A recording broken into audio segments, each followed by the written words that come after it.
Hi, Lisa Marie Kosis, founder of Global One Health. This video is a continuation in the hip series, and each of these series that focus on joint structures, I talk about the basic anatomical structure of the joint, and then in the subsequent videos, I'm giving you a little bit of background information on what exercises you can do to strengthen the muscles that cross that joint. So while I've talked about some of the side-lying variations or supine variations, the ground-based exercises that you can do to specifically target certain muscles of the hip structure in a very gentle, supported way because you're on the ground, this video is going to talk about a few ways to strengthen these muscle groups, specifically targeting the hip joint in a vertically loaded way.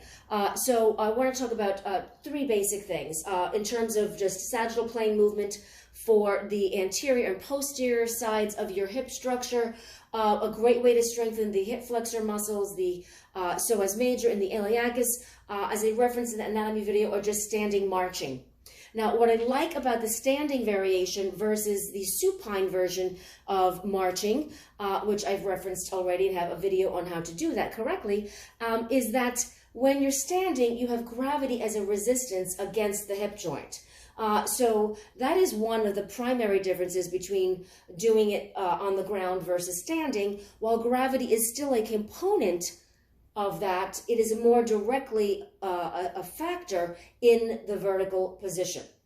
But the other component that I think is very important to mention, that is a very big added benefit that you get when standing that you don't get in the supine version of marching, is the fact that you are doing single leg balance work. And I think it's very important that people understand that the foot structure is a very integral component and needs to be focused on and talked about when training. So any running, marching, even walking, if you're doing something that's part of what you consider as your exercise routine, any weight-bearing exercise you're doing, squatting, deadlifting, lunge work, all of it is done vertically. Therefore, you are in direct contact with the soles of your feet in the ground. Therefore, you need to be conscious and mindful that the muscles in the foot structure itself are activated, as well as the muscles of the ankle structure overall and the lower leg. So when doing marching standing, a fantastic benefit is that you are getting single leg balance loading, whether you do it in a quick pattern, say you're setting the timer and you're doing a march drill for 30-second or 60-second interval as part of an interval in your workout,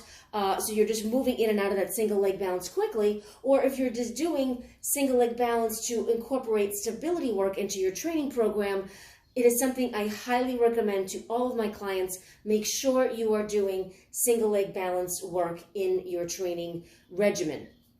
So if marching is something you're doing to strengthen your hip flexors, take advantage of it in the vertically loaded position, because you are really working on strengthening the stabilizing muscles of the ankle structure, and not just the muscles, the tendons and the ligaments as well. Nothing we do in life more basic, aside from breathing, than walking. Even if we don't do a lot of it, if we have a desk job, we still need to walk around the house, walk to get to the store, and walk to do things. So you don't want to lose the ability or the stability in your ankle joints to maintain the ability to walk without spraining your ankles. So definitely, I highly recommend that. Standing marching drill. It's a win-win, multitasking, hip flexor strengthening, ankle stability at the same time. And for the other thing that I want to address in this video is just want to break down the difference, because they are two of the most commonly done exercises to strengthen the glute structure, are the squats and deadlifts. And I want to break them down in this video because there's a very big primary difference between the two exercises, and I want to talk about that here. But I think a great way to address that, because I think it's an important thing that a lot of people don't realize, that there is a very big difference between those two movements. I thought the hip series would be the perfect place to address the basic movement pattern of each of those two exercises. So we'll start with the squat first. The basic thing to think about when you're squatting, obviously directly targeting the quadriceps in the front of the thigh, the glute structure and the hamstrings in the posterior side of the body in the hip and thigh, is the type of movement that you're doing in the joints. It is, in one training cert, they talk about it as, or refer to it as triple flexion. So if this is flexion of my hip, when I bend my knee, I am flexing my knee. So when I go into a squat, I'm actually going into hip, knee, and ankle flexion at the same time. The timing is the key component, what makes a squat different from a deadlift. Timing, but also range of motion in each of the joints in the lower extremity. So I'm going to get into my squat, right? So when I move into a squat, I am bending or flexing my hip joints, my knee joints, and my ankle joints simultaneously is the key. So as soon as I start going into the negative portion of my squat, the going down movement, as soon as I start moving, the very first moment of movement is my pelvis starts to move in a slightly backwards direction, right? Which is considered, it's a hip hinge, right? So I put my hands in the front of my joints. Yes, I am hip hinging, but my knees and ankles need to start flexing / bending at the same time. And as I continually go down, I must continue the bend and flexion of all 3 joints at the same time. So, and you'll see what I mean by the differences when I compare it to a deadlift in a few moments.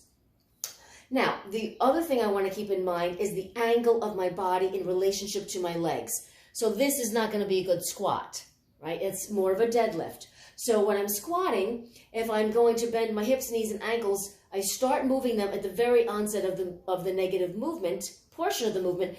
But now, when I'm at my bottom of my squat, now ideally, the ideal depth is to at least be able to get to where, at minimum, my hamstrings are parallel to the ground, right? Now, if I can only get to here with proper form, if you have a limitation in any of the 3 or a combination of those 3 joints, it will limit your depth of your squat. Work within your parameters. Don't try to get to hamstrings parallel to the ground if the joint structures don't allow you to do that properly, right? So there is always a goal in movement and an end range, but you want to make sure you're staying within proper parameters. So if you have limitations, honor those, stay true to that, and keep that in mind in your movement, and work on improving the mobility of the limited joint structures so that eventually you can get to the end ideal range safely, right? So especially don't put yourself under load, barbell, kettlebell, dumbbells, if you cannot do a basic body weight squat first. And understanding the mechanics of a squat, I think, is one of the most important things because many people do squats incorrectly. So again, start moving at the hips, knees, and ankles at the beginning, simultaneously bending all of the joints. If you have proper mobility in all 3 to get to hamstrings parallel to the ground, that is the goal. Now you can work deeper if you want to under certain circumstances, but at least being able to get to this position. Now, the one other thing is very important for me to talk about and address that makes a squat a proper squat is to look at the angle of my spine. I'll put my arms up in line with, and the angle of my shin bones. In a classic ideal squat, my shins and my spine are parallel to each other, creating this kind of alignment.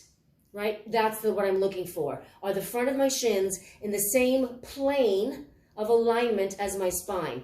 If I can get to that position, then that is a proper, classic, ideal, technical squat. Now, in terms of positioning and body weight. Now, when under load, if you're thinking about doing a squat with a kettlebell. Now, if I'm doing a front squat versus a back squat, high bar versus low bar. Now we're getting into subtle differences in the position and the angle of the spine, but in a general sense, the goal is that is a basic thing to keep in mind when doing body weight squats or under basic general loading of that exercise. Again, I'm not going to get into the subtle nuances of changing of angle. My angle of my spine will be slightly different in a back squat if the barbell is behind me versus in a front squat if the barbell is in front of me. So I do want to address that because that will affect the angle of the spine slightly. I'm going to be a little bit forward, more so with a back squat, a little bit more vertical in a front squat. But again, I am talking about the basic goal of a classic squat in this context, in this video. Now, what makes a squat different from a deadlift is the angle of the joints of the lower extremities. The deadlift is much more hip flexion driven. So again, if I put my hands right in the front or the crease of the fold of my hip joint, a deadlift is much more range of motion in hip flexion than a knee flexion and dorsiflexion of the ankle. So I'm not looking to get equal bend and movement range in all three joints as I am in my squat. When I'm deadlifting, my goal is, it is predominantly a hip hinge driven movement. So I'm looking to get way more movement in hip flexion. I am bending my knees slightly. I'm not keeping my knees locked out straight as I go into my deadlift, but a classic deadlift is much, much more flexion at the hip joint than in the knee and ankle joint. So that is the primary difference. The other thing is, and because of the different movement, it's going to load your muscles differently. So if you're looking to strengthen certain muscle groups, keep that in mind. Because you're moving, both exercises are movement in the sagittal plane, your prime movers are going to be the muscles in the front and the back of the joint structure, because you're moving the legs forwards and backwards in sagittal plane. So it's going to be, like I said, quads, glutes, and hamstrings. So the squat is going to hit the quads much, much more because there's more knee bend, knee flexion in a squat. So the longer a muscle gets, the more load you're putting on it. So as I go deeper into my squat, my quad muscles are elongating, right, because the quads start at the front of the hip joint and they go down and they just pass the base of the patella or the knee joint. So I'm putting my quads under greater length in the negative portion of my squat. So that's why squats are fantastic for building strength in the quadricep muscles, of which quads, you have 4 quad muscles. Of course, as I go into the squat, I am lengthening my glute muscles as well, so that is why you're hitting your quads and glutes predominantly in squat, although the hamstrings are working and should be working to support the glutes on the posterior side of the joint, because they do cross, right? The hamstrings affect both the hip and knee joints just as the quads do, but on the back side. So you want to have that support. It's not that the hamstrings are doing 0 because the quads are taking the load. It's a team effort. The quads are just taking on more of the load. However, in a deadlift is much more addressing the posterior side, the back side of the body.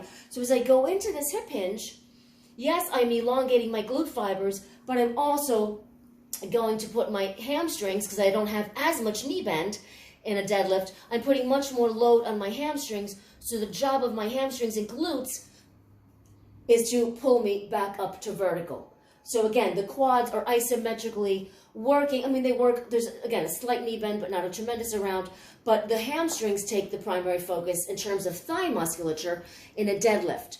The slight difference between a deadlift, conventional versus Romanian, would be if I had a barbell, I would be starting my conventional deadlift from the ground, right? The bar would be in the ground and have to stand all the way up, and I'd put the bar all the way back down in my classic deadlift. In a Romanian deadlift, I would just be going to here, so I never place the weight on the ground. So that is just to reference the difference between a Romanian and a conventional deadlift. But again, I have much more movement at the hip joint in deadlift. So I hope that is helpful to clarify the difference between those two exercises. But squats and deadlifts are fantastic for building strength in the hip structure overall. So I hope that is very helpful for you.